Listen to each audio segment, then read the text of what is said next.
Hey everybody, welcome to Creators of the First, powered by Radish. We're diving into Wonders of the First, the incredible game that's taking the TCG world by storm. I'm your moderator, Slappy White, joined by the Wonders Tops creators. That's going to be Capricorn, Carolina Girl from Wonders Workshop, and American Texan from American Texan Plays, and Ben from Be a Hero Gaming. Glad to have him back after being gone for a couple weeks, and we'll go ahead and add those guys onto the stage. Hey everyone, Ben. Let's hear from you. People have not heard your voice in a while. They've missed you. How are you doing? Doing good. All right. Good to be back. Sorry, go ahead. No, I was going to say, you mentioned you were doing a bit of driving, and I'm curious if you listened. You mentioned you listen to content when you drive. Did you listen to all the Wonders content? Did you subject your family to that, or did you not do that? I'm guilty. I did not. My wife had a audiobook she wanted to listen to, so we had to listen to the audiobook. And I'm like, can I just I watched like a short video, and then she's like, let's get back to the book. So what book was it? It was, it was a book I do not recommend, and someone recommended it to us, and it was terrible. It's one of those books you get to the end and you think, why did I listen to this? It was just dark and creepy, and I didn't like it. Didn't leave me with a good feeling. So kind of like, let's see. When you said dark and but creepy, Ben, what book was it? Okay, it's called The Silent Patient, and it's a New York Times bestseller. But it had like just everything bad imaginable in it, like psychiatric disorders, and it was just, I don't know. Didn't leave me feeling good afterwards. I thought halfway through I wanted to quit, but my wife was saying, "Hey, we started this. We should finish it." But we should have quit. Look on the bright side. At least you're not stuck listening to true crime podcasts nonstop. That's what my road trip's on. That's it. It's Be weird. thankful. It's weird. Do not recommend. 0 stars. So Capricorn, your lady friend does she watch Only Murders in the Building? Does she fancy herself like she'd like to be like one of them? Probably. That's what I'm thinking. But yeah, our road trips always consist of true crime podcasts. At least when she's driving. She goes by no refills on here. And if you guys watch all the deck techs I did when I first started working on Wonders content, pretty much up until the SCG con started, all those deck techs, she's my opponent, and she gets really salty, and it's fun. And I'm afraid of becoming the victim of one of those true crimes in a true crime podcast a lot of the times, because she gets really mad at me when I win. But the good news is that you are talking about it here, so I think it makes it less likely. So, but well, hopefully, see, this is my secret way of getting it out there as like it's protection for sure. You know? For sure, I tell people all the time, if I end up missing, make sure my wife has an alibi. Essentially. All right. Well, hey, to kick us off, this is Creators of the First. As we said, we're looking for American Texan to join us from American Texan Plays. But of course, we're talking about what everybody was listening to on their long drives. And there's so much great content from Ben, Be a Hero Gaming, Grace, her in Discord as Carolina Girl from Wonders_Workshop, Capricorn from Quarantine Capricorn. And it just, you want to make sure the links are right now in the description. So if you're watching this live, make sure you go ahead and you're subscribed to every one of these creators. And if you're watching it recorded, go in and take a look there. And there is Emma based on Grace. Fun fact, people did not know it was designed after 100%. It was designed after you. That's your godfather. 100%. Yeah. You're telling me you don't get any. All right. So Ben, can you kick us off? It's just Ben and I talked about the fact that he does such a great, listening to the interview between him and Brian Tinsman, talking about combining Wonders of the First with positive thoughts. And Blaze, a member of the community, he absolutely believes Wonders is about, just this positive energy out there in the universe. And Ben, why don't you start us out with a positive thought before we get going on our sister's fiance, the gathering relative? Yeah, sure. This might be a little bit of a spoiler alert because this is going to be in my next video. So I'm glad nobody noticed, but my last video I put out was reason number 10 why Wonders of the First is the best collectible card game ever. After I posted it and put it into the video lineup, I realized I had only done 8. And so I was on 9. I wasn't on 10. So I would have to go back and do video for reason number 9, why Wonders is the best collectible card game ever, and explain myself that I screwed up. And hopefully people weren't, oh, Texan's coming on. Hey, there he is. What's up, man? Howdy. And explain to people that I screwed it up. And, I was thinking about that. One of the most difficult things that we do in life is confession. And you see it in everybody. You inquire about something, and everybody, it's human nature to want to defend yourself and make an excuse or blame someone, or you don't want to accept the fact that you screwed up. But there really is freedom in confession, whether it is to a loved one or to a friend, to think and about it and realize, you know what, I really did screw up. And when you come to someone and say, hey, I messed up and I'm sorry and I want to try to make it better, there's a lot of power in that. And most people can't do it. Most people would rather just defend themselves and make an excuse and bury it. But it really is freeing to confess when you screw up. So reason number 9, Wonders of the First is the greatest game, is because if you do make a mistake, you still have until the end of round 7 to fix it. Exactly. I love your takeaway from what Ben said, Cap. I learned life skills from card games. So I keep it in my head. I feel like I repeat myself on my Tuesday vlogs, because there's a lot of things that I'm like, there's ways that life shows up in Wonders, but also ways that Wonders can show up in life. For sure. Wonders teaches you a lot. It teaches you that if you wait until round 7 to think about round 7, you're not going to win. I'm not kidding. When I was training for Houston, my first real competition, my training partner, true story, no lie, would literally really not lean into me or yell at me, but there was a couple times he'd be like, "What are you doing? Like, go for the kill, go for blood." And just getting me to get in that fierceness. Like, this isn't a kitchen table game. This is like a competition. And then seeing Sneaky Joe play in person and literally see what locked in should look like. I mean, I brought that home, and I was way more aggressive in my sales and in my business. And I think it definitely showed fruit, that it's the ways that you practice the game can manifest itself in life. And it's just one of those things where one skill set or mindset can really bleed into other ways of handling things. It was actually a really good thing for me to go through that. So I'm very excited. I was way too soft in Vegas. So wait. So are you saying something that I gotta keep locked in? Are you saying that you became more aggressive in your business life? Yeah. Based on Wonders. So this is a recent change in your personal life that you've made. I wouldn't say it's a change. It was a reminder, a refresher, something that probably should have already been, it was just a good reminder, hey, go get it, go get the stone, go get the sale, like Cap was saying, plan for realm 7, even though you're in 4 or 5, plan for that.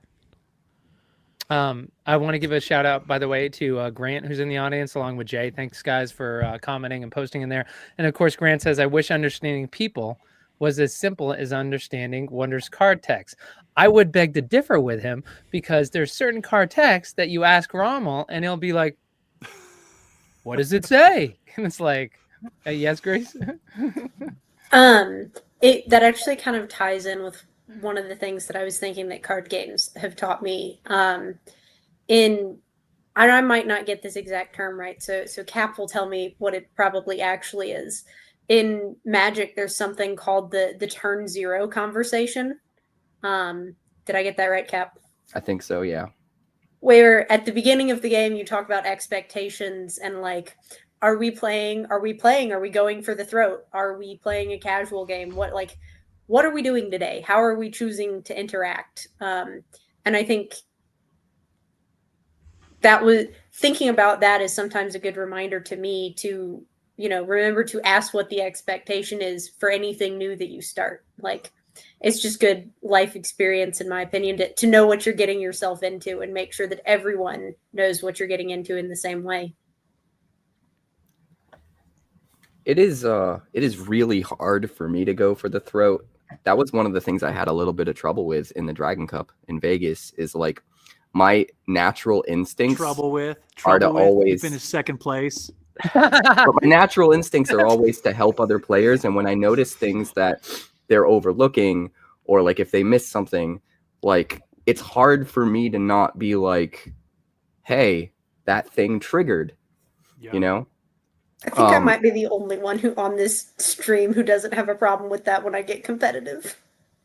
Well, I think part of it is because the last year or so I've been so focused on trying to grow the game, on trying to get people interested in the game, trying to teach people the game, that it's just like kind of ingrained in me now that no matter what happens, my gut instinct is to like help them learn from the situation. And you can't do that when there's so much on the line. You have to let them learn.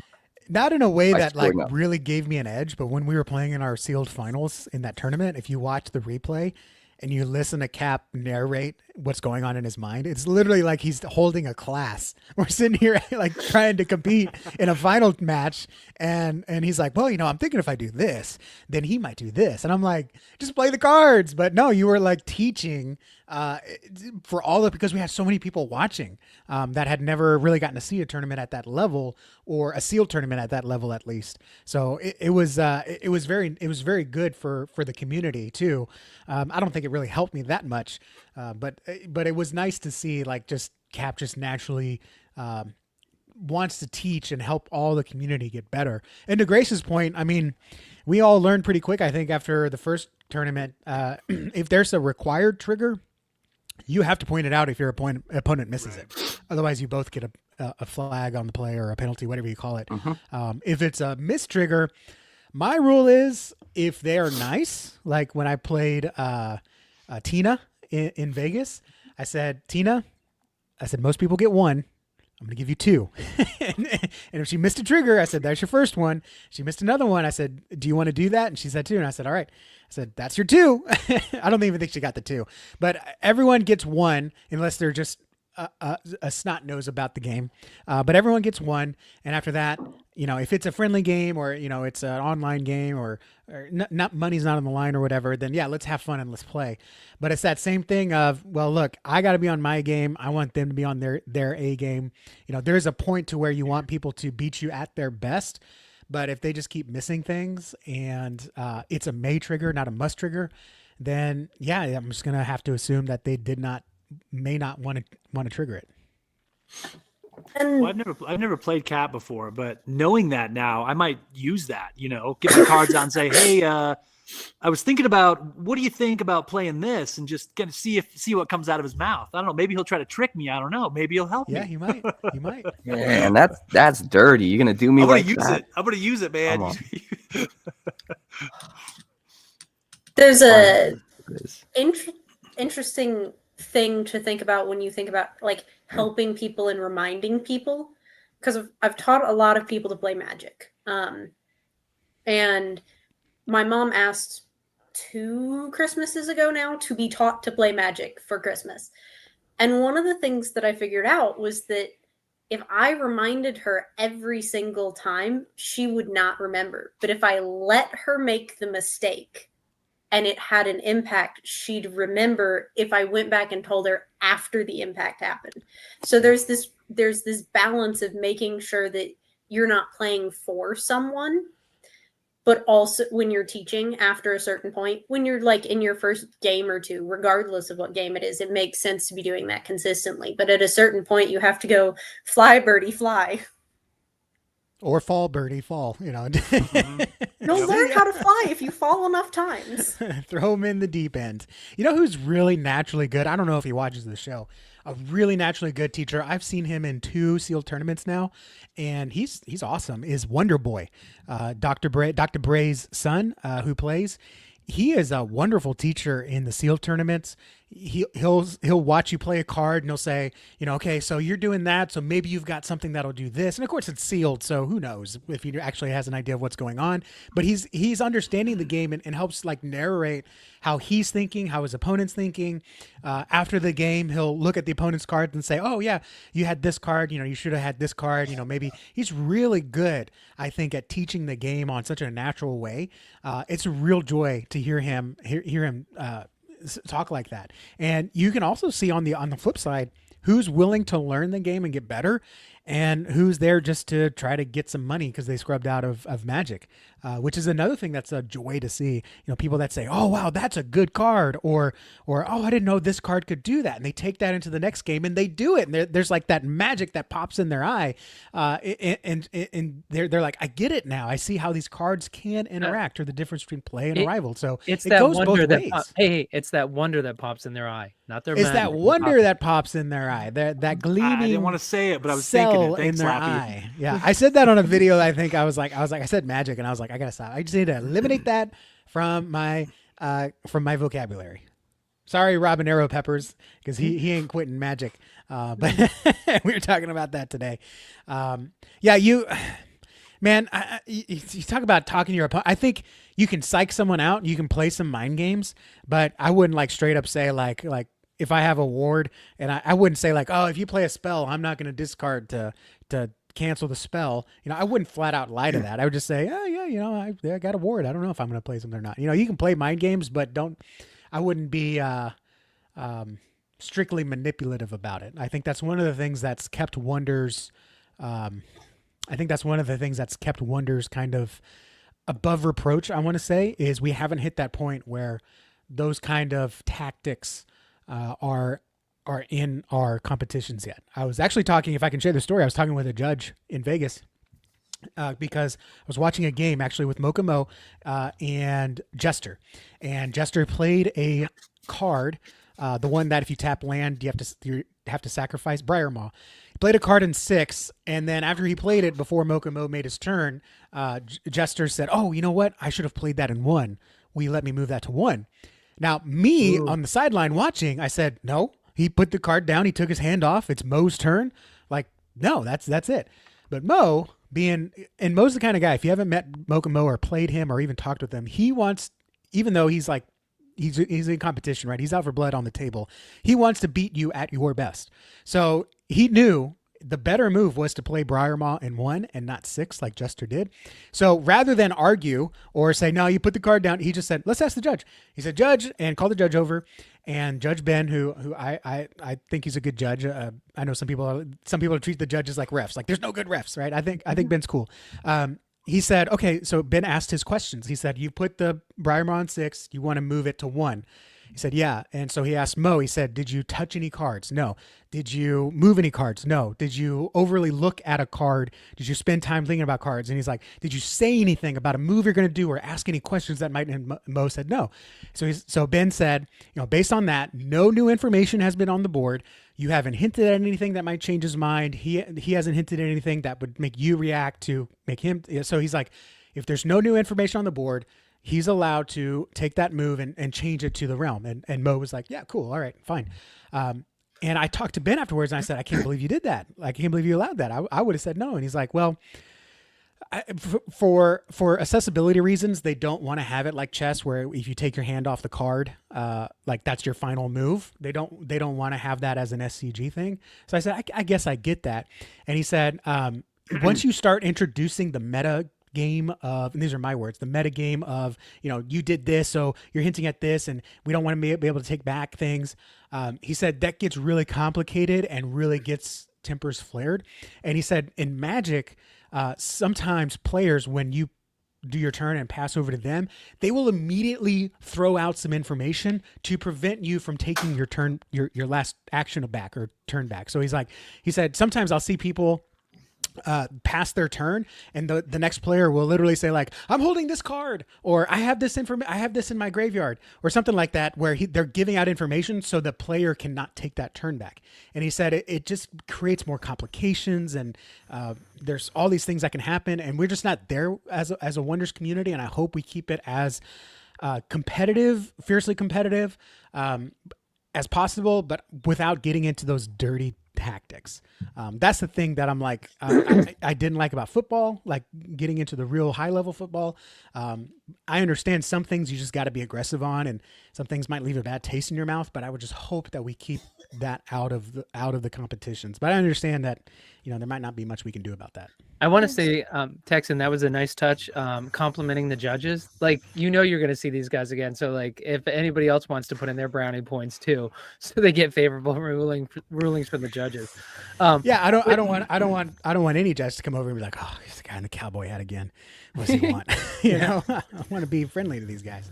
But I think when you're talking about the Wonders community, the Magic community hasn't gotten there yet, is that it's interesting because obviously we know in the Wonders community, right? Brian Tinsman is the gamer and Frenchie is the collector.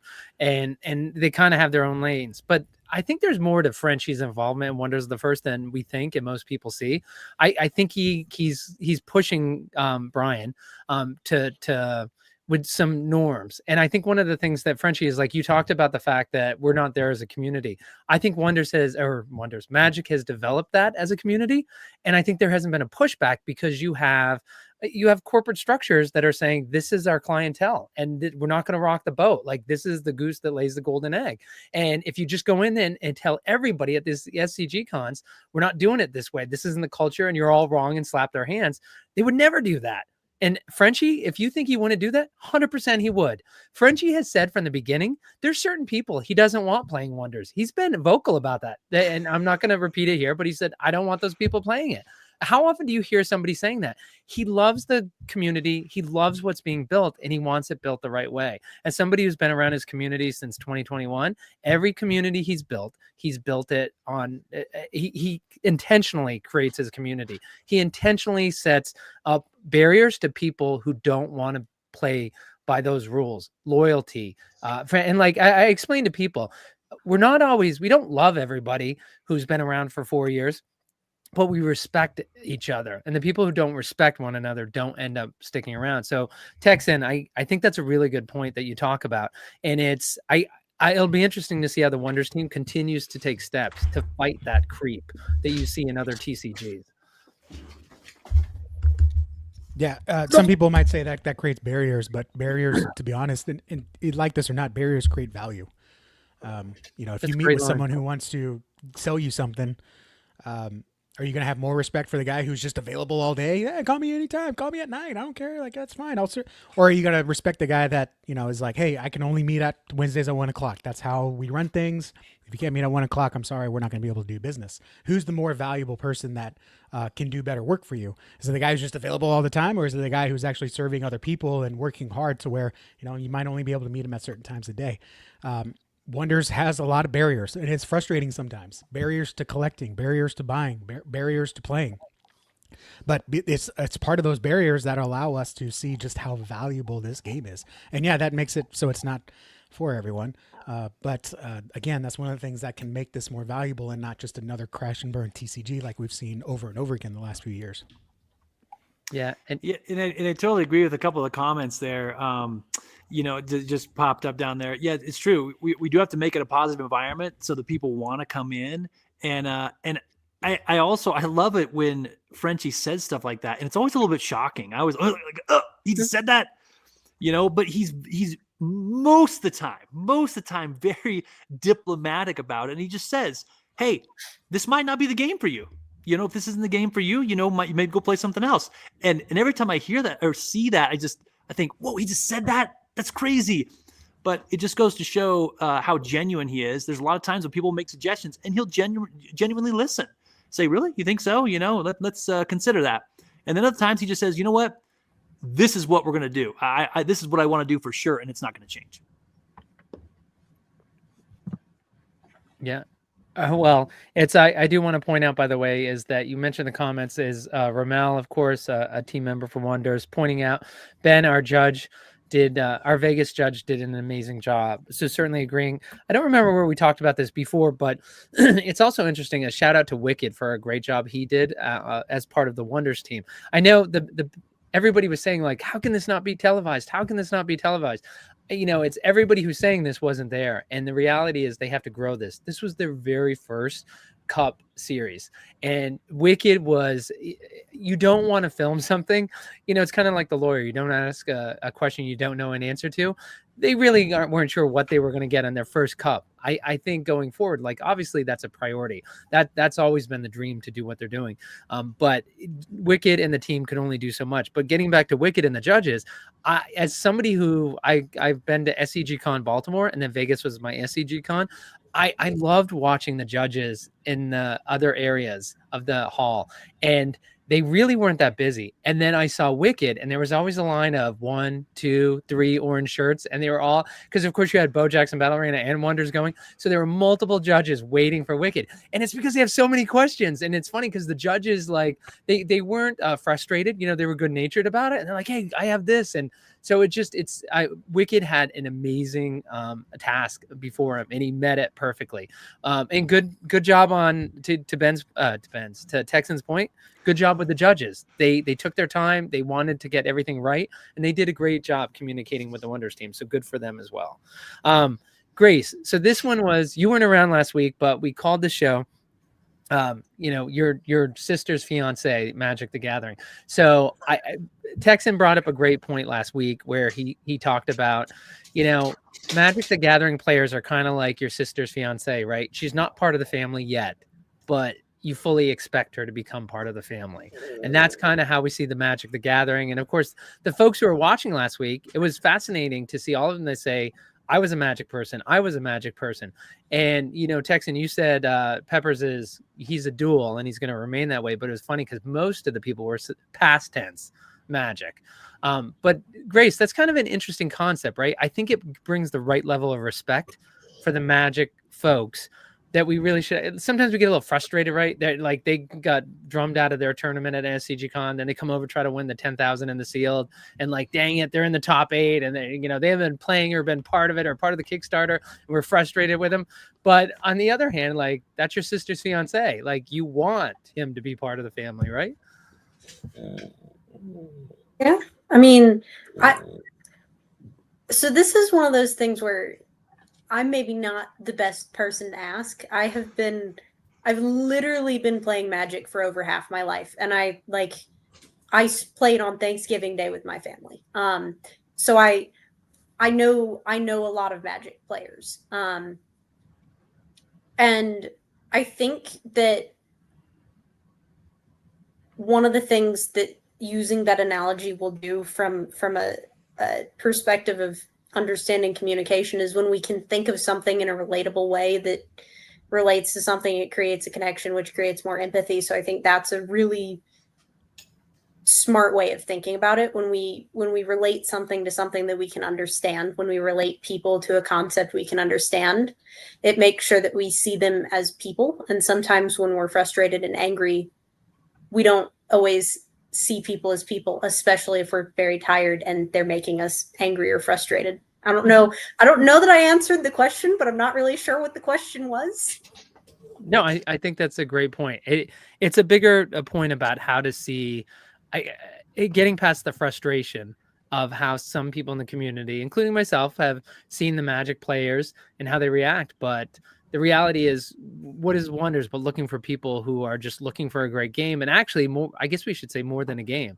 Because Ben, when you opened up and you were talking about, the Ben's positive kind of talk for the day is he was talking about being your better self. And it's interesting, Ben, because Texan, when he was talking, I was thinking about, it's not exactly the same as what you were saying, but being comfortable when you're talking about Mocha and saying, that's okay, let's ask a judge. I'm okay. I'm not looking for the edge right here.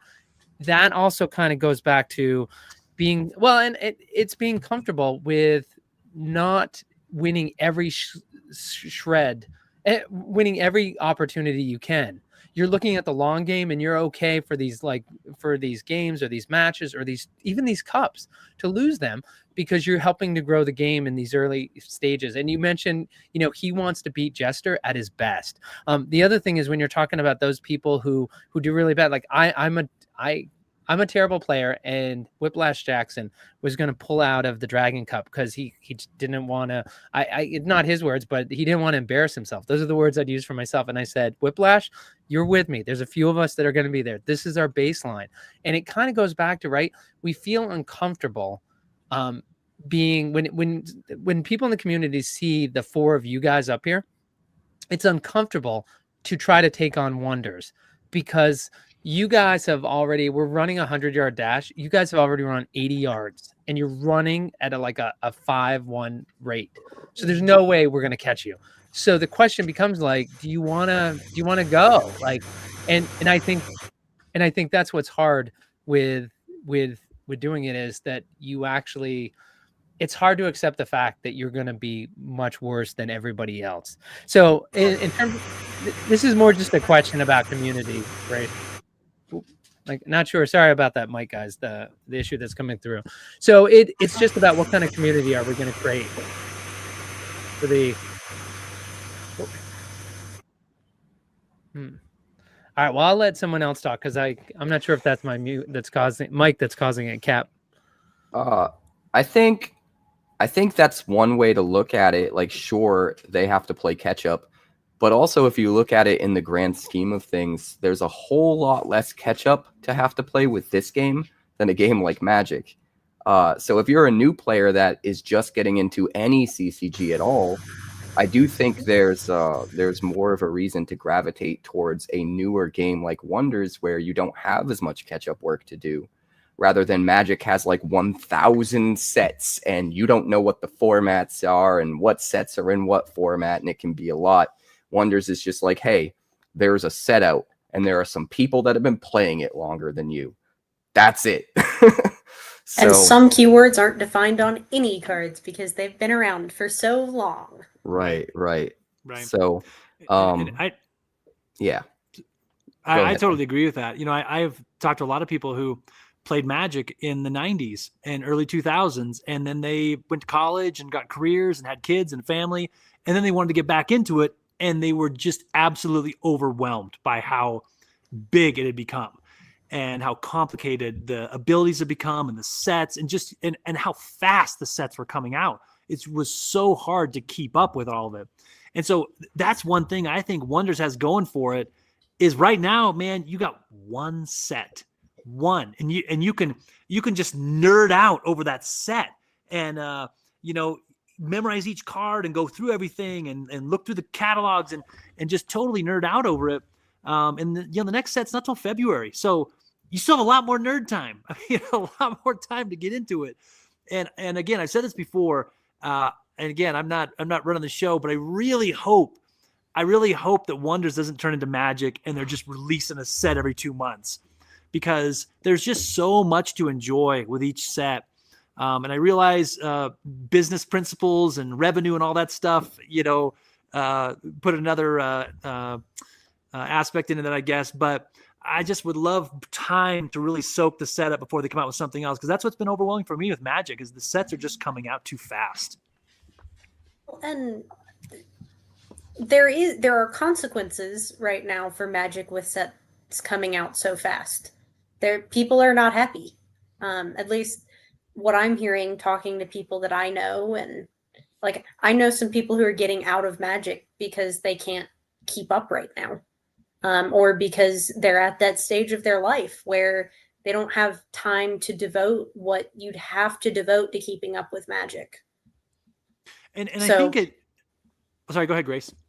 So I was just going to say, even if the money looks like if you print more and print more often, it'll flow more. It might not necessarily flow more. Supply and demand. Sure. And I think it says something when you're churning out sets super fast, are the sets good?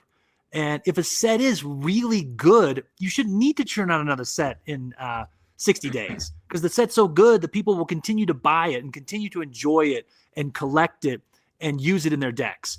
But I think it says something when you're coming out with a whole bunch of sets right after one after another that you're just dumping a bunch of cards on somebody instead of taking your time, making a good product, and then letting people enjoy it. Well, we have Romel who's listening right now. I'd be curious to hear what he thinks, because from an artist like Ramel, his perspective, I bet he cringes when he hears everybody on the panel talking about like not to bring out more cards. I understand why a player you don't want more, as a player with a limited wallet, you don't want it coming out, because of course you have to face somebody who's picking up the cards from the latest set. But from Ramel is like, I would say from a team's perspective, they probably get bored. That's the excitement for them, is the next set, so they can expand the game, they can change the game. So it'd be interesting to hear from their perspective what they're going to do. But I have, by the way, Grace, that was horrible. Like before, I was trying to get my everything that Ben was saying. Like the problem sometimes with you guys move on like 4 different things. I don't want to interrupt, but like, God, did that come across bad? Like, in fact, I'm in post. I'm probably Listen, you got to keep up. You got to keep up, Slappy. You're in realm 4. We're in 6, getting ready for 7. Exactly. You got to keep well, up. Speaking of realm 7, you were talking about those people who couldn't catch up with Magic after they went to college, they got married, and you want to know who that is? That's Sneaky Joe. We were talking to him. I think it was on Creators the first that we did it. Him.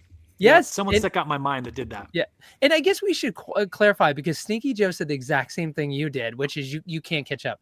Does anybody think Sneaky Joe couldn't catch up if he wanted to? But he doesn't want to catch up, and it just because it feels like a chore, and this is supposed to be fun. So that will be the challenge for the Wonders team: is how do you make it like when somebody goes off and gets married, have kids, and they're gone for a couple of years?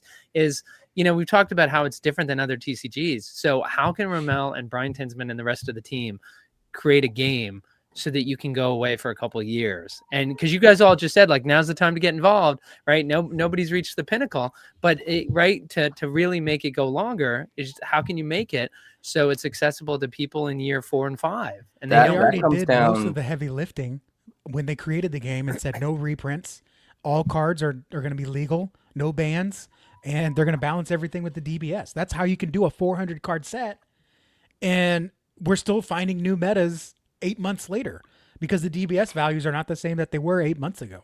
And so like that same 400 cards, the metas can change every few months with those DBS updates. And I can go and I can leave the game and I can come back in 7 years when my son gets old enough to play. And guess what? My cards that I have right now are still usable in the future. Now the DBS might be different, but I still have an understanding of I could use these cards in certain kinds of tournaments, or I understand kind of some of the basics.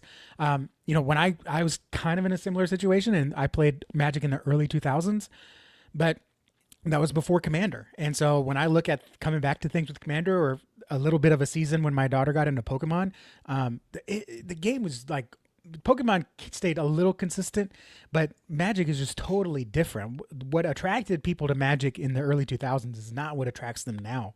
And yeah, I mean, I kind of felt the same way, but most of the issues that you're addressing, I think are already addressed just in the foundational building of the game.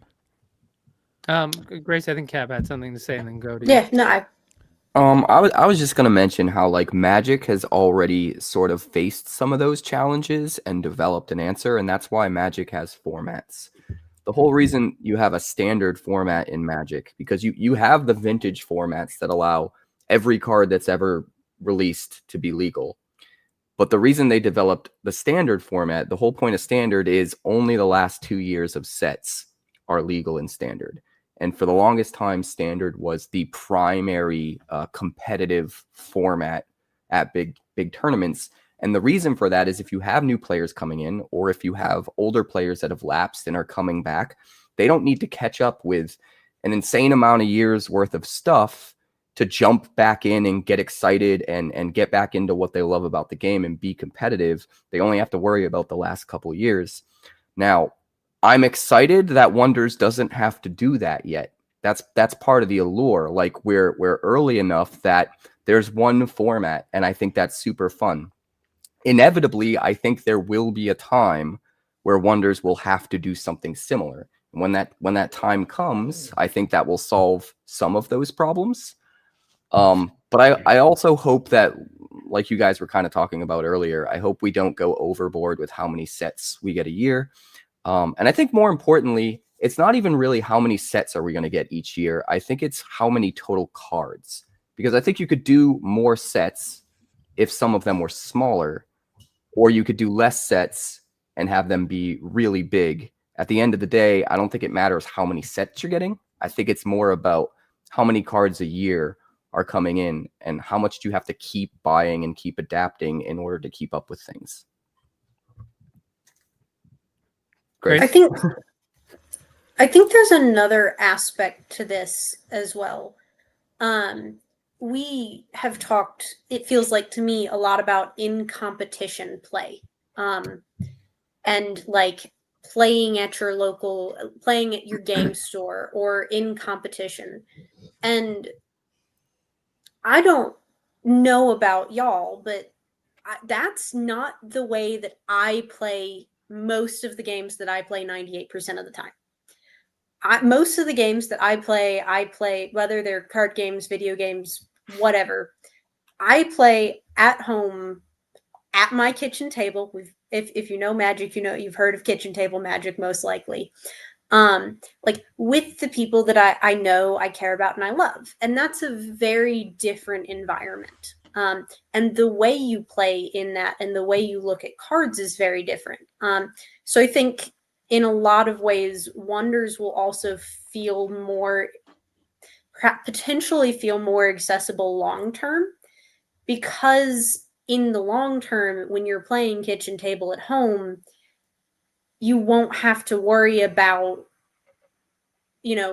set 7 just came out if nobody that you're playing with has set 7, because that's where you are with who you're playing at home. Versus in Magic, there's more to deal with, and sometimes if you throw in something new, and the power creep, like there's a lot of complexity there. I just wanted to make sure to bring up that there is a difference between competition and kitchen table play, and that like how we look at the game scaling over time is also affected by that, because I think the majority of people will be playing kitchen table Wonders. I could be wrong, but that's how I think most people play most games. Well, and you ask, what do they do? What do the creators of the game do? I think Cap made 2 really, really good points. I had completely forgotten about all the formats. That's another thing that was daunting about, if you're getting back into Magic, you're like, wait, I thought it was a 60 card deck. What's Commander? What are all these formats? I mean, there's so many different formats that not only the sets, but the formats is overwhelming to some people to see all these different ways to play. And how do I know if I'm playing the right way? So I think Grace is right when she says people just want to play at home. That's the easiest way to do it. But if you want to play by the rules, you have all these formats and all these sets. So I think they're already doing it in that there's one format, which, Capricorn said there might be more in the future. Maybe they might have to. I hope not. I hope they don't. I hope they stick with one way to play, or maybe like a multiplayer thing or something. I was going to say Orbital Rush. But just kind of fun little ways to play. But one main format. And the other thing they're already doing, as Capricorn also mentioned, is the set size. I think that, most card games don't do that. They have these sets that are 150 cards, 200 cards. And to have a 400 plus card set is awesome because it keeps you interested for a longer amount of time. And so that way they don't have to keep coming out with sets super fast, because, you'll be opening, dozens and dozens of packs and pull a card. I haven't seen this card before. What is this? This is in here, and you'll be surprised all the time. Where with other games, you open a couple of boxes and pretty soon you've seen almost everything. Maybe you haven't seen all the treatments, but you've seen almost every card. And so it's cool that they're making these big sets because it keeps people interested for a long time. And it's great that there's one way to play. Well, please keep doing that. Ben, along those lines, Capricorn mentioned it's not the sets, it's the total cards. So first of all, you agree with that premise? Yeah, totally. I think it's spot on. So what would be your, and I'm going to ask Grace and Capricorn after, but what would be your ideal size for cards per year? And what would be your max cards per year? Oh, man. Yeah, I mean, So here's what I would like to see. I think 2 sets a year would be great. I think if they come out with one in February, and I think that's kind of what they planned. It just didn't work out this year. It's supposed to be out in November, and printing stuff got messed up, and so February it is. And, with Vegas and a bunch of other things. If they come out with Call of the Stones in February, and then we see another late year set, October, November, something like that, September, that would be awesome. And because that would give us, the spring and summer to really just like soak up Call of the Stones. You're talking about sets. you agreed that it's cards, total cards, not sets, and then you switched talking about sets. So I'm asking you, how many cards per year? Stop talking in sets. Man, wow, he's putting me on the spot. Okay, how about 802 cards? And that's the ideal, or that's the max? I think for me that would be the max. That'd be the max. Okay. So the couple 400 card sets. And again, you said a minute ago, Slappy, that we don't want more cards. That is not what I'm saying. What I'm saying is I just want it to be slow so I can really. And my problem is too, I have all these other games I have to play too and fit in somewhere. So maybe I'm biased because I have so much game work to do. Wait, and so if 800 is the max, what would be ideal? Would you prefer to see two, Grant is saying, I'd be fine with 1 400 car set a year, or 200 sets a year. So he seems to be saying his ideal would be 400 cards a year, half of what is generally expected to be the rate, which is expected to be around 800 to 1,000 a year. So what would you say the ideal for you would be? You know, I would say between that, 400 and 800, right between there. 400 is a minimum, 800 is a max, somewhere in there. Just because, I mean, if I really think about it, was I ready for Call of the Stones in November? No, I wasn't. Even though I had completely nerded out over this game and opened packs and collected and messed with my binder and reorganized it 400 times and made a bunch of decks, I don't think I was ready for Call of the Stones in November. There was too much of existence that I hadn't explored yet. And so I'm kind of getting to the point now where, you know, December, maybe, yeah, I really got into it now. Let's have another set. So even two a year might be a little stiff. I don't know. That's kind of what you want to think about is like, how do we feel about existence right now? Do we feel like we've dug deep into it, explored every nook and cranny, and that we're comfortable enough with it to add another set into the mix and not feel like we're overwhelmed because we're still trying to figure out this set. And now we have a whole nother set and we have to like rush past this one to get to the other one. I feel like Vegas was like the perfect. And if you think about that, it came out in March. So that's what, 8 months? 8 months that existence was out. And Vegas felt like, November felt like it was like, all right, I'm there. I'm ready for a new set. Like, I've thoroughly explored everything. October, I was not. Like, I don't know. So 400 cards every 8 months felt right. Does that mean 600 cards a year? One thing that I want to point out is regardless of what we think is the right number, what do we speculate is what they are planning? And the way that I look at it is like this. They were originally planning to have a 400 card set in March and a 400 card set in the October-November range. That's 2 400 card sets in 1 year. Is it safe to assume that maybe they were having a similar plan for 2026? Oh, I'm sure at least 2. I'm thinking at least 2. Here's the question. If they were already planning for 2 400 card sets in 2026, and now Call of the Stones is pushed back to February of 2026, does set 4 get pushed back? Or are they going to try and release 3 400 card sets in 2026? Man, I hope not. I'm just trying to speak logically with the information that we have. I agree. And if this was any other game, I would say, yeah, sure, why not? But again, no bans, no reprints means they have to play test the heck out of this game. Yeah. So if they're pushing back set 2, I hope they're still, I mean, we know they were still play testing it back in, what was it, July, August, when they did that behind the scenes video of the team play testing at the Airbnb in one of the Carolinas. I hope that they're continuing to play test. So if they push this one back to February, I hope instead they said, okay, well, we're just not going to work on it. We're going to keep working on set 3 and 4. So that way that can come out in 2026 as well. I hope they said, okay, we got a few more months. Let's spend another month play testing this, making sure we got all our T's crossed, I's dotted, and then we move on to the next set. So, you know, they should be play testing set 3. They should be initially like play testing set 4, I would hope. But again, that's because set 2 and 3 next year, set 4, 2027. That's what I'd like to see. One of the questions I think needs to be answered too, that's also specific for Wonders, and I don't have a great answer for this or even a great thought on this, maybe Slappy does, is the collector side of it. Do collectors, would they like more sets per year? Would they want more cards per year? I'll tell you this, as a Marvel collector, it gets overwhelming because same thing, just collecting Marvel trading cards where there is no game. You're just collecting parallels. Right? Yeah. Every 60 days, there's a set coming out from some publisher, distributor, when you take account international. And it's kind of overwhelming. There's a lot if you're trying to complete sets. Does that make sense? If you're trying to collect complete sets. So what do collectors, Slappy, think about more cards, more sets? Or are they like players? Like, we just want to have 800 per year. Well, Robert makes a good point below. I mean, for those people trying to get the Formus foils, that is a chore. That is tough to get all those. And so, yeah, I think if you wanted to get a set of Formus foils for every set, RIP. Because you're not going to do it. If they're coming out 2 or 3 sets, 3 sets a year, there's no way. I mean, because I know a lot of us, except for like 2 people, are still trying to lock down some of those Formus foil. It's true. Yeah, I still got 3 or 4 or 5 more that I need.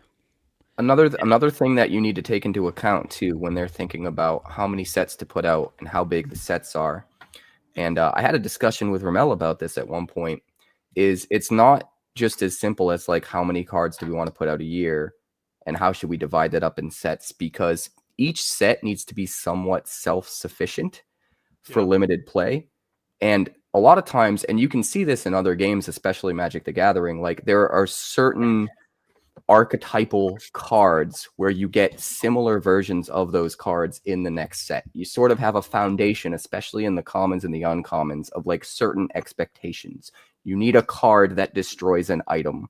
You know, you need a certain keyword to be represented, certain things that you need to fill. So every time you put out a new set, there's automatically a certain number of cards that are going to be variations of things that exist in the game that you just fundamentally need for limited. And so because of that, the smaller you make the set, the bigger percentage of the set those cards take up. So if you had a 200 card set and say you needed 100 cards to be foundational, like important to limited, those certain things you need every set to be able to do, then only 50% of the set is really the juicy stuff that you're going to want for constructed. And that really impacts the game in clever and interesting ways that are going to hook you. Whereas if you have a 400 card set, again, if you have that same 100 cards as the baseline, well, now the other 300 are all the interesting, new, unique stuff. So only 25% of that set is kind of partitioned off to be that fundamental layer. So it's not simple. And the question is, where is that line? Like, what is the perfect set size? The bigger you go, the more interesting stuff you can fit out in that year's worth of cards, but it leaves less room for having more set releases. It's tricky. I don't envy them and the job they have ahead of themselves to figure this out and balance it. But I do appreciate them for it because I know they're all putting in a lot of work behind the scenes. Yeah. One of the interesting ways that you could take that in design. Sorry, Carolina, you want to go ahead? I was just going to say, especially with the no reprint policy, how many different ways can you put card draw on a card? How many different ways can you put destroy target wonder on a card?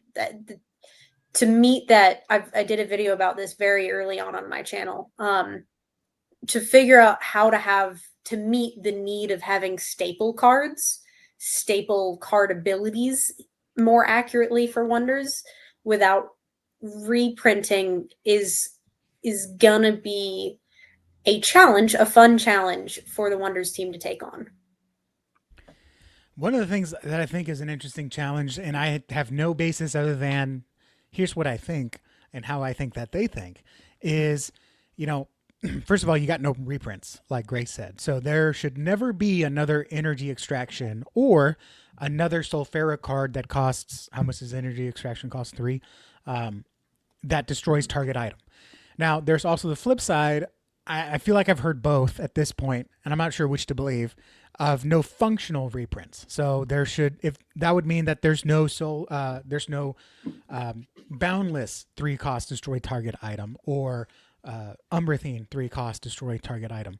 But one of the ways that you could do that in limited is a set naturally does not have as many items as existence, right? Existence has X amount of items, therefore we need X different kinds of item destruction. Well, in the next set, maybe there's not as many items. Maybe every orbital only has 2 items, so you don't have to run as much item destruction inside of the set so much. But there's still plenty of item destruction for constructed because all the cards from previous sets are still competition legal. So I think that'd be an interesting take, because I think limited is something too that is an interesting nut to crack, to try to balance limited and constructed to make sure that there's stuff for everyone, because there's cards that I would never play in a constructed deck but are on auto include inside of limited, and then vice versa. There's cards I would do in limited that are just useless in constructed. I say useless, but less useful.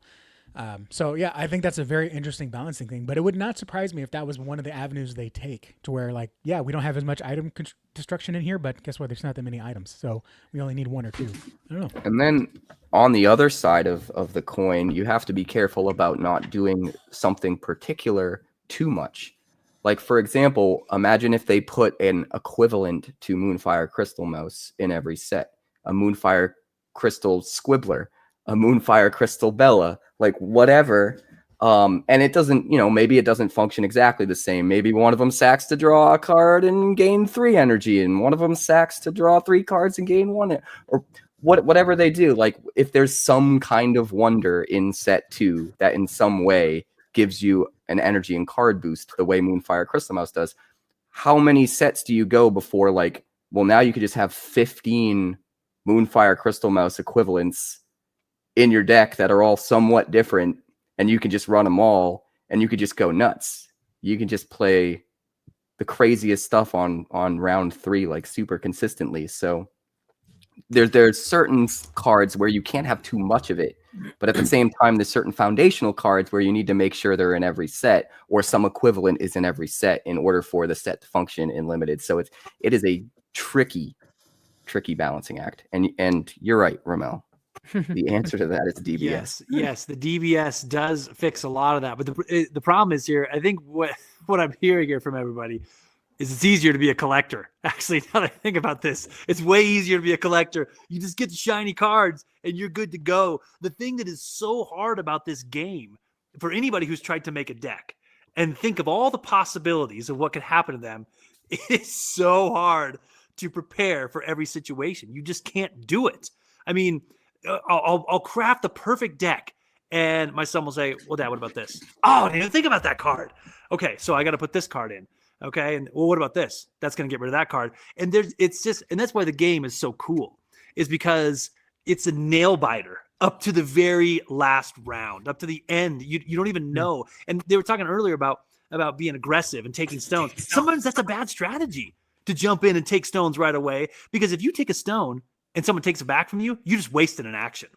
You wasted an action taking that stone because they were going to take it anyway.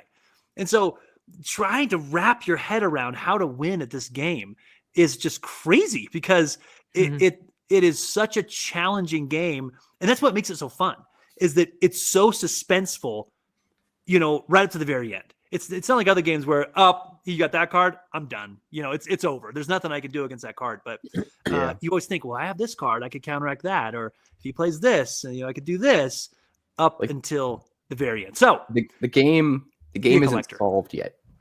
The meta isn't solved yet. And I don't think it ever will be. That's one of the things I wanted to point out too about set size and stuff.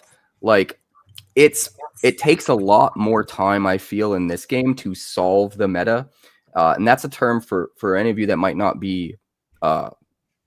have heard that term before. That's a term used in Magic the Gathering for the set's been out long enough that everyone has tested every permutation of every possible deck, of every card combinations, and there is a very obvious, these combinations are more powerful than anything else. Like, these are the most powerful types of decks you can build, the most powerful things you can do, and that's called solving the meta.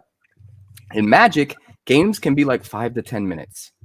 And you can run your over and over and over, and you could fit in so many more games in the same amount of time. So the meta gets solved way quicker. People figure out all of the best things to do way quicker. With Wonders, you've got 45-minute games or more if things get crazy.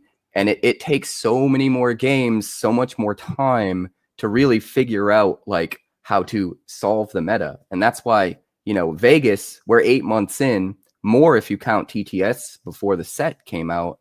And the meta's not really solved. It's like on the cusp. Like we're starting to really form a clearer picture now after Vegas, but like Magic has a new set every 2 months, and they solve the meta like within weeks of a set coming out, And the reason is because in Magic you have one target. In every game, you have one target. And the reason why Wonders is so amazing is because there's 7. You have 7 targets. Not only do you have 7 targets, but they're not all available until the end of the game. They slowly unlock. And so you have to kind of plan for what's going to happen as these realms unlock. It's so much more deep than any other game because you don't just have one target. If you have one target to focus on, boom, just go for it and get them. Well, but when you have 7 targets and that the targets could also be taken away from you once you get them, it's tough. But this game is the best game. And I don't say that as someone who's biased, even though I do have a bias. I say that as someone who is very analytical and is constantly assessing information, probably more than I should, and comparing and contrasting. And just everything about this game, it is just light years. I tried to go back to playing Magic a few days ago, finally got caught up with stuff enough that I could start doing some streams. And it's so hard. Magic feels like it's made for people with ADHD now. It's like you're just throwing down 700 things in one turn, and then it's over in 5 turns, and then let's play another game. And it's like everything goes so fast. Maybe not when you're playing Commander or like a multiplayer format or whatever, but getting on MTG Arena, I'm like, I haven't put out a Magic video in a while. I guess I got to do the thing.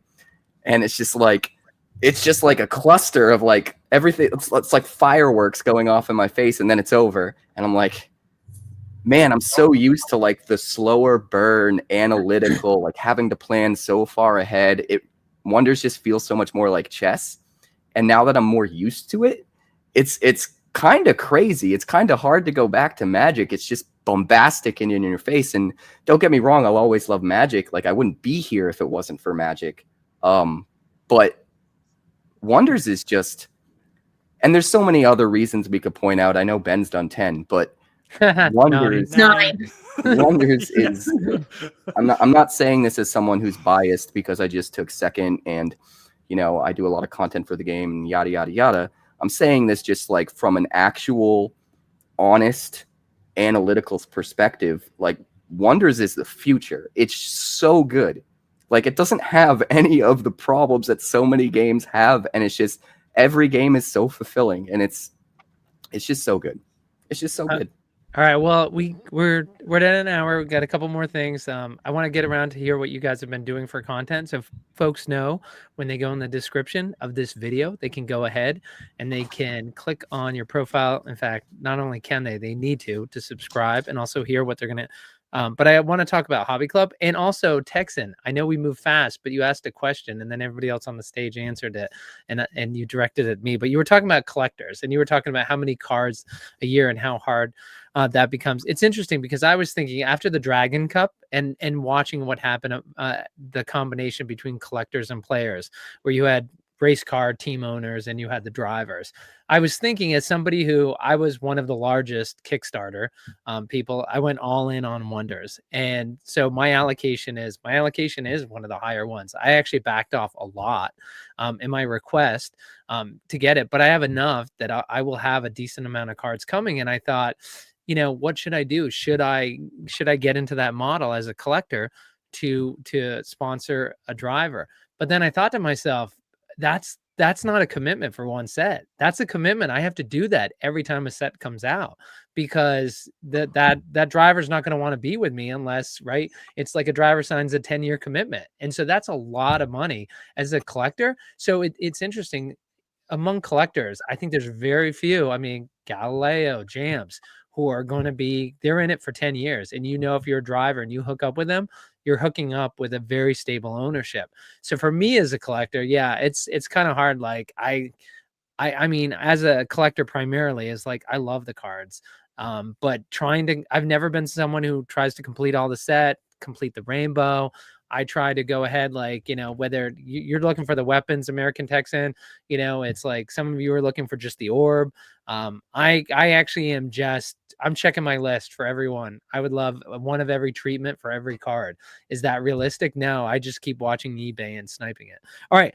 Big news drop today and I talked to Mitch today. I said, Mitch, love to have you on Creators of the First. Of course, he is the breaker for Hobby Club who knows TCGs, loves Wonders of the First. Unfortunately, he breaks at this time, so he can't be part of the show. Creators of the First. This is for the folks watching this recorded. It's live every Tuesday, 10 o'clock Eastern. It's live on Radish Digital YouTube, Wonders_Workshop, their YouTube as well, from Carolina Girl.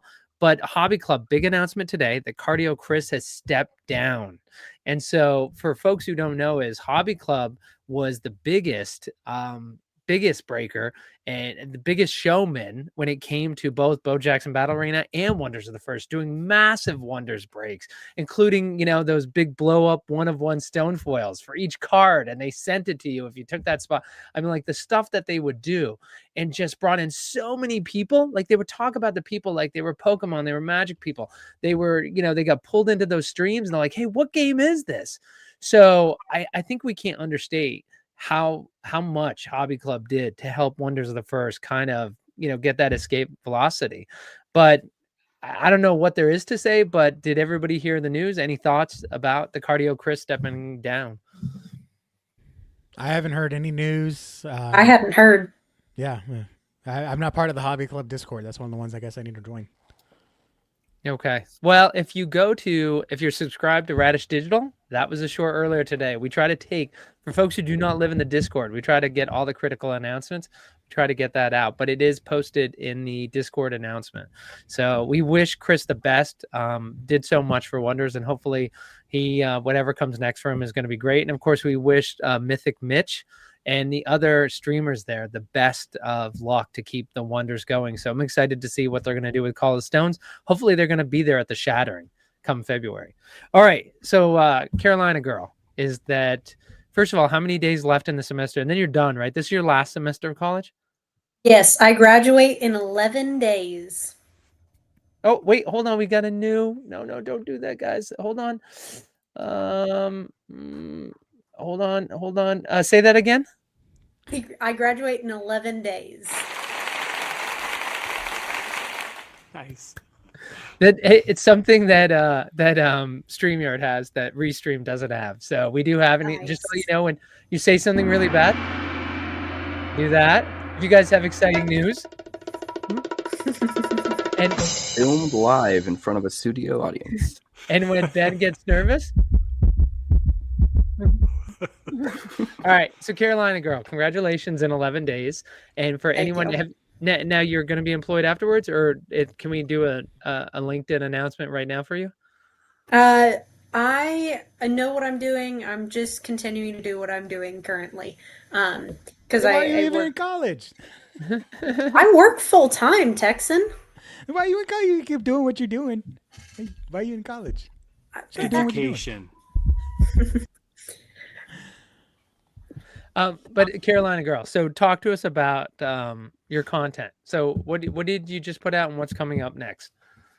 On Monday, what did I do? What did I do on Monday?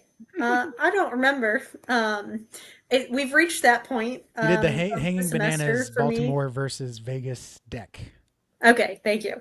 Yeah, on Monday I compared Hanging Bananas Baltimore deck to his Vegas deck, because there's some really interesting stuff, like switching between a normal deck and a Dragon Cup deck and just looking at stuff. And then coming out tomorrow, shout out to Cap. I was breaking down a play booster. I broke down a play booster that I opened, and I'm going to be looking at how to select cards for sealed using bad taste. If you have not seen Cap's video, go watch Cap's video. Excellent. Bad taste, baby. And let me tell you, the great geniosity of bad taste is if you show up 30 minutes late to the draft, like I have done 2 out of my 3 drafts, you just have to get through bad, and you have a pretty decent deck. like the taste is the bonus stuff. Just That go is in that order. good. Yeah. Yep. Oh, by the way, I do want to point out, I love, Carolina, that I asked you to promote Wonders Workshop and you end up talking about Capricorn. Speaking of promoting, I do want to say that in the audience, one of our members said, I'm going to host my first Whatnot stream, hopefully this weekend. 18 30-pack bundles with 2 of the 99 dragon boxes, hoping this brings in new players and keep it going. So 2 of the serialized boxes, I love to see those get ripped. I hold a complete set, 1 of every orb of the 99s, and of course the 93 box only can be 93, and looking at this news here, there can only be 91. So, well, then again, can only be 97 because we're not sure if there's a crest wing involved. And he did ask, was Cardio Chris the founder of the Hobby Club? I'm not sure if founder is the right term. He was the CEO of it. But again, we'll put, we don't have the Hobby Club Discord invite in the description of this video, but check back tomorrow. We'll add it right after we go off the air. So you can go ahead, join the Hobby Club Discord, and you can see the announcement. You also can reach out to the new CEO. And who Robert, has put your Whatnot in the chat. Just put your username. Yes, that's a great point. In fact, put the link to your Whatnot in there, so you can put links in there. Thank you, Texan. All right, Ben, what about you? So, as we said at the beginning, I'm going to continue with reason number 9 why Wonders is the best collectible card game ever. And then it's going to be 11. So it's going to be a little bit messed up, but it's okay. And also, while I was out of town, I put out a pre-recorded video from another game. And Robin Arrow had commented on there and said, wait a second, this isn't Wonders. What is this game? And I might every now and again sprinkle in another game. That doesn't mean I'm losing interest in Wonders. I will always love Wonders. I just got so many other games that I like to play, and every now and again I'll do a video about it. So there might be a video about another game that I still love Wonders, and there will still continue to be Wonders content. Probably as an aside, the worst thing about being out of town last week was when Frenchie got on and said he was going to overnight the boba stuff to us. I know this is Wonders, but I thought, no, I'm not even home. He said to get. So I got some of it up here. Some of it's going to get ripped. But, man, I was watching my door cam because as soon as that boba got dropped off, I was telling the neighbors, go get those boxes off my porch right now and put them in the garage. Do you think there's a chance a porch pirate might have taken it if it was there for a couple of days? No, they got it. My neighbor got it for me. No. But if they hadn't, is there a chance a porch pirate could have? Oh, totally. I totally think so. Yeah. Where you live. Okay. Yeah. Yeah. People are always getting stuff snagged all the time. It makes me so nervous. Like when they drop that stuff off, like, there's cards out there. We got to go get it. Porch pirates are everywhere, Slappy. You got to come to New England. Like we actually, well, I don't know, Cap, in Manchester where you're at, but like I'm down in Rhode Island and nothing gets taken off my stoop. But I will say, I'm pretty safe. Really, Petrarca actually had, he's a community member in Wonders of the First and Bo Jackson Battle Arena, and he had moved to Portugal, and it got shipped to Arizona. And absolutely, it just was, whoop, he had somebody go over there, and it just wasn't instantaneously. But that's Flagstaff, Arizona for you. So I'm glad to hear that you got that. And Ben, I can't wait to hear reason number 9. That is, I'm sure it's going to be an absolutely comical, great piece by you. I'm sure I can't wait to laugh while I'm watching it. So I'm looking forward to now I got to make it funny. Okay. I'll try. By the way, Ramel, Cap already, this is what he wants us to do for next show. Can you guys fill 30 minutes with this? Cap, that's all Cap. That's all Capricorn. Cap's already done an hour-long video on that. Yeah. Yeah, but he hasn't done it with you guys giving him feedback. That's the whole point of the channel, is that it's him talking with you guys. It's American Texan arguing those points. Yeah, because when I watched that video, I was constantly like, oh, man, no, that's wrong. You're so wrong, all this stuff, but I'm driving. So when they finally get back home and I've watched his 50-minute video or I've listened to it, I'm just like, Okay, great thoughts. Like I'm actually like I'm sitting there arguing with him in my car, but I'm not gonna sit there and throw it all in the comment section. So yeah, I could talk. I could Good talk. call. 30 No, minutes throw it about all in the that one. comments section. That helps my I ain't analytics. got time for that. Do it. Do it now. I'm gonna sit there and keyboard warrior you. Just had great thoughts. I got No, a comment I for have the a lot engagement of clip. thoughts on DBS, and that's why that's Yeah. not even all of them. That's just like the big ones, in my opinion. But yeah, I have a whole video. If we're moving on to me, I don't know. Should I wait? We're moving Are on What to was you. he saying earlier All about right. being So analytical? my Maybe most too recent analytical. video is my speculation on DBS changes, and what I think should come up or go down, or what I expect to come up or go down. And I think there's a lot to unpack there. I was actually going to bring it up to you guys because I assumed that, my sister's fiance wouldn't take very long, but apparently she's a time hog. So It would go forever. It's him, not her. She's not the time hog. He is. yeah, it's true. But yeah, there's a Look, lot as long that as can he happen. showers whenever he comes over, like that's half the battle. I hope. What's interesting? Sorry to cut you off.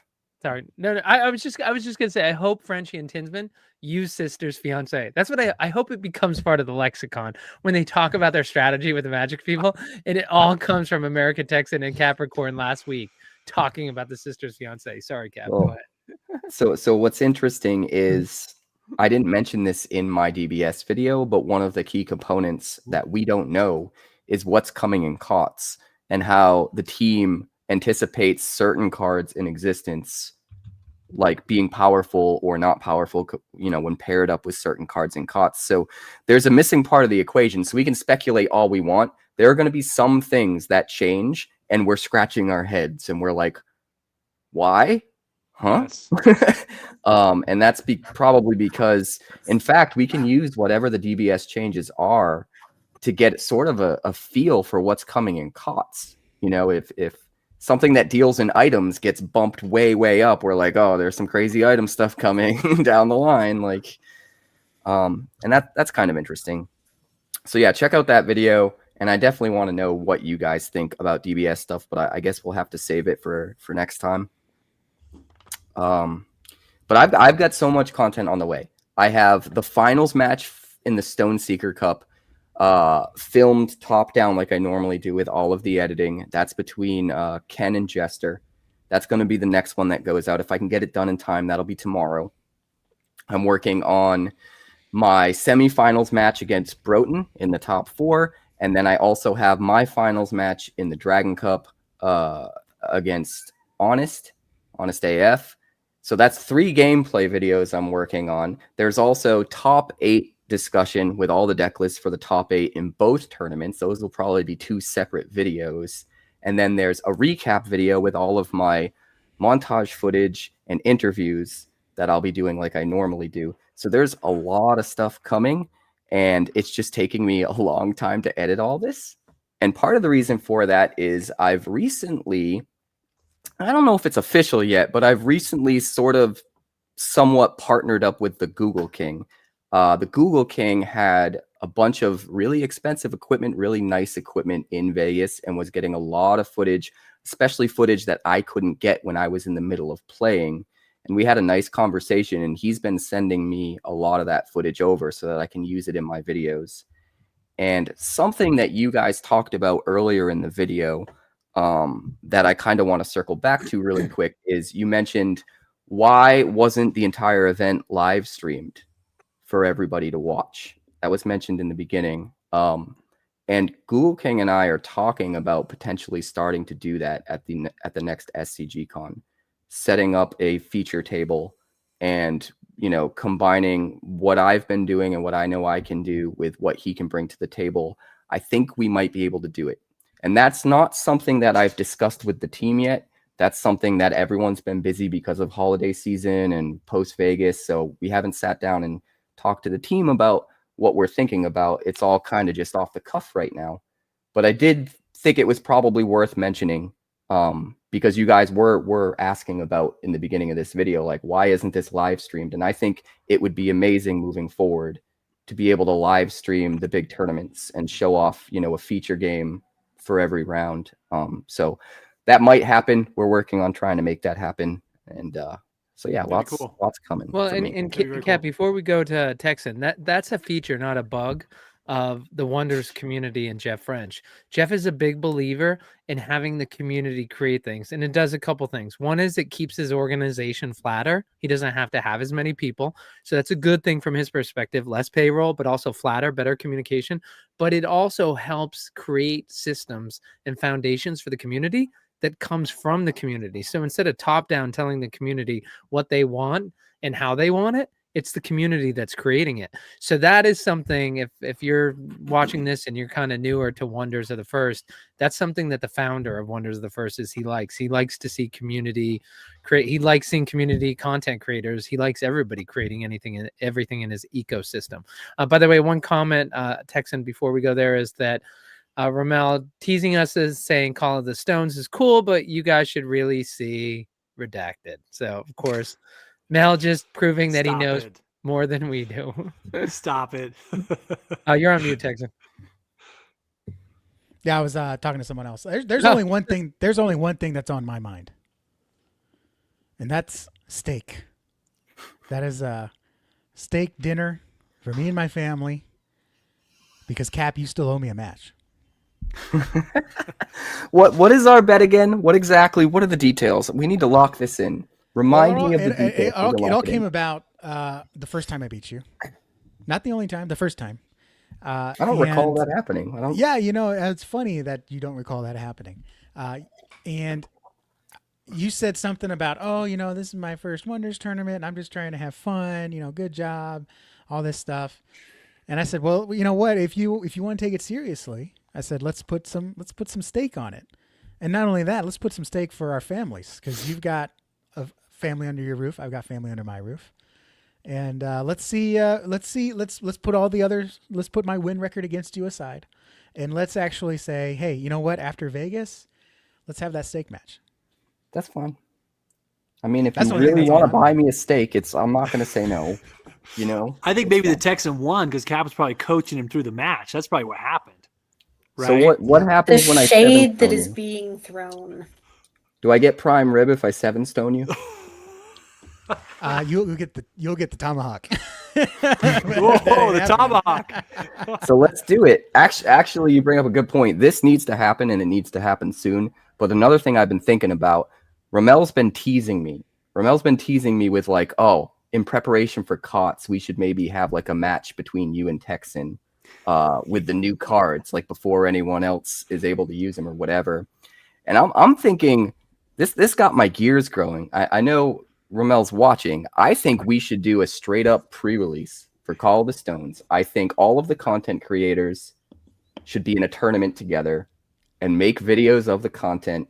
And if you guys need help editing the videos to make them look super sweet, I'll do all the editing. I don't care. But I think it would be sweet. Before anyone else gets to use the cards in Tabletop Simulator or anything, we have a tournament, just the content creators, and then we put those videos out. So I'm going to appeal to Ramel right now.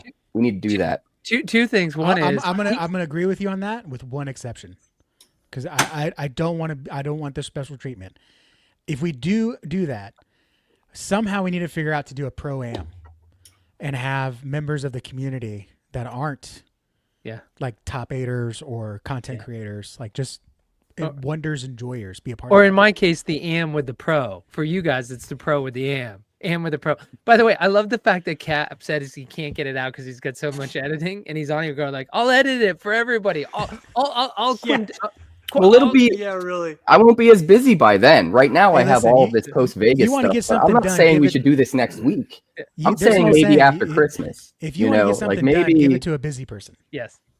maybe around New Year's. The other thing that you guys are missing, and like actually, you know what's great about this idea? Honestly, it's ingenious. Is like Ramel comes back and says done. All of a sudden next week, there's not going to be 5 content creators and Wonders. There's going to be 50 because everybody's going to want to be playing in this. It's going to be the biggest tournament ever. Well, you can do both is the thing. Like you can do something where the content creators get to use the cards first. And the reason why Magic tends to do that a lot is because it sends a lot of traffic. When people can't play with the cards yet and they can go see what some people are using the cards for, it drives a lot of traffic, and that's helpful. I mean, especially for you guys having less subscribers than me, like I want you guys to get as much traffic as possible. But you can do both. It doesn't have to be one or the other. Like you can do one, and then when the videos go up, you could do another one for the open public around the same time, shortly after. Just really turn it into like a multi-tiered thing. Yeah, I think we that would be record cool. we record, edit, and then the day we drop 9, 10. We drop in the evening, and then the next day there's a 24-hour, 48-hour open period in TTS of we do it all playtesting. behind the scenes and record it behind the scenes without the public knowing what we're doing. And then the day that we drop all the videos, we open up signups for the public to do their own pre-release, you know? And they get to watch the videos and then sign up and try and do it themselves. That's the So way to do it. Texan, you talked about the fact this is all you wanted to say about your next video. When are you dropping your next video? What's it going to be? I don't know. Don't magic my wonders. Some hot takes on wonders, maybe. I don't know. I've got a few things, a few ideas.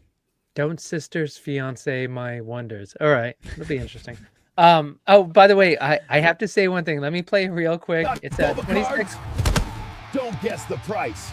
Look up their value now at radishpriceguide.com. So See, that's what you got to do next, Texan. You got to do a wrestling style promo for our steak dinner match. Oh, trust me, I've already thought about that. Hey, stop hijacking that commercial. I want to say that I've been so BRFTW, Big Rob for the win, is that he created the Radish Price Guide, which covers boba and wonders. And I have been just on his back because, as I said in Las Vegas, I am the only member of for those who know, Block Packs. I'm the only member of the Block Packs community. This includes Brian Tinsman, Eric S., and Jeff French. I'm the only one who doesn't have a favorite child. I love the two children equally, Wonders and Boba. Grace is like, what's with that eye roll, Grace? It's like, it's the truth. And so I've been on top of Big Rob, and I'm like, we've had the price guide for Boba, which is great because when you do an eBay search, there's so many ways that they look at Bo Jackson Battle Arena that it doesn't pick it up. So when you go to the radishpriceguide.com, it actually will show you what you need to see. So Wonders is very difficult because, right, the same card is listed in multiple treatments, and it's not really, whereas like in Bo Jackson, it's like you have a hex or you have, a glow, or you have, it's clear that it's different how it's listed. But the problem with Wonders is between formless foil, classic foil, people might just say foil, and then it gets confused. So Rob does a great job working with the coding, but it has taken him so much longer. I just want folks to know that he's very close to having, he's got the model working right now. He's improving it, but we want a place so people can go, and he's doing some great stuff on the Bo Jackson side, which is when you look up a certain card, it actually will show you eBay listings of like, if there is a price below the last sale that's currently listed, if there is a listing that's below the 14-day moving average. So when you're looking at a card you want to buy, you'll know right away if it's actually a good buy compared to where it's been. Like, it's insane what Rob's been able to do with this. It's everybody in Boba has benefited from this, and I'm excited that it's close to being ready for Wonders. So I just wanted to roll that out and say, for those of us who still, the collectors or players who need one more card, this is a great way to look at, the most economical way to get that card. So, cool. All right. With that said, I want to thank Grace. Grace, the only one who has 3 names on the show. She is Grace in real life. She is Carolina Girl in Discord, and she is Wonders_workshop on YouTube. And then Ben, it's so good to have you back and your positivism.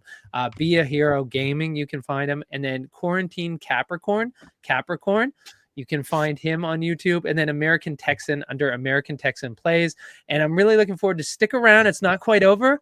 This is our first time with StreamYard. I'm excited for the outro. So you get to hear the entire Creators of the First theme song. So listen to it. It's 2.5 minutes long. Don't go anywhere. Listen in. Thank you, everyone.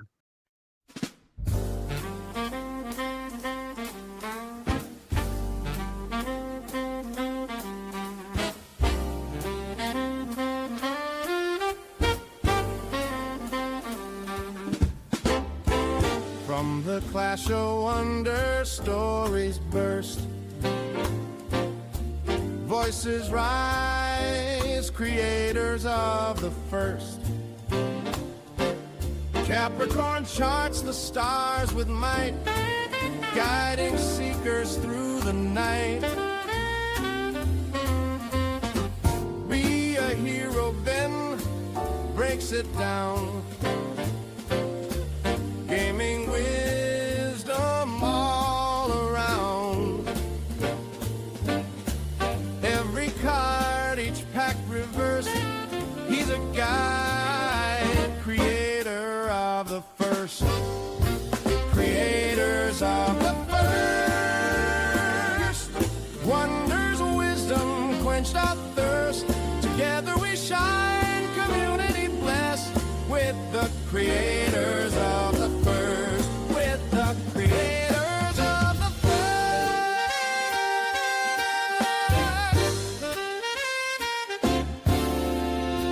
Wonders Workshop, Carolina girl brings light. Sharing secrets, shining light. Sharing secrets, shining bright. Knowledge deep, her voice rehearsed. A championed creator of the first. American Texan plays it true. Passion for the game shines through. From the heart his insights burst.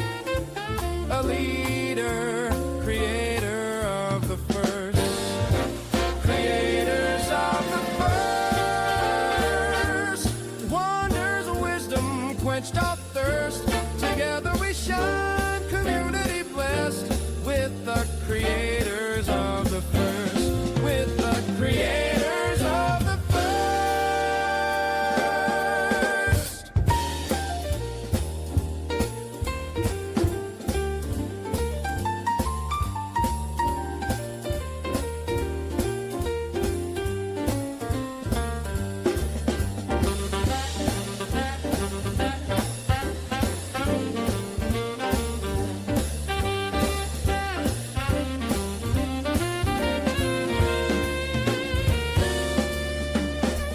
When the packs unfold and the stories call, these voices rise to guide us all. Wonders keepers, friendships nursed. We stand with creators of the first. Creators of the first. Legends living, wonders burst. Side by side we'll build this trust. With the creators of the first. Creators of the first. Wonders, wisdom, quenched our thirst. Together